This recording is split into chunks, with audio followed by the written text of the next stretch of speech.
According to the Bureau of Labor Statistics, 79 workers lost their lives in forklift-related incidents in 2019, and more than 8,000 non-fatal injuries with days away from work occurred. Each type of powered industrial truck, commonly called forklifts or lift trucks, presents different operating hazards.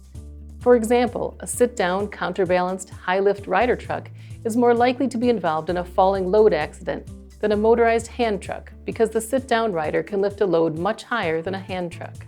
Workplace type and conditions are also factors in hazards commonly associated with forklifts.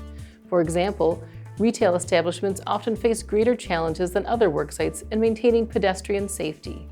Beyond that, many work injuries occur when lift trucks are inadvertently driven off loading docks, fall between docks and an unsecured trailer, or fall while on elevated pallets or tines.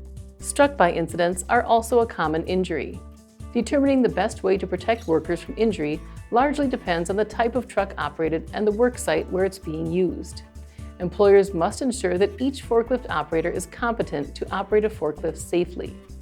OSHA says that trainers must have the knowledge, training, and experience to train operators and evaluate their competence. Operators must have both formal instruction, such as a lecture or online module, and practical training like demonstrations and exercises. Training must cover all applicable truck-related topics, workplace-related topics, and the requirements of the Powered Industrial Truck Standard.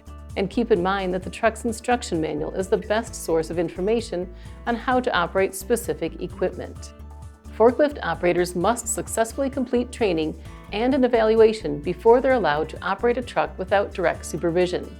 Their driving must be evaluated at least once every 3 years.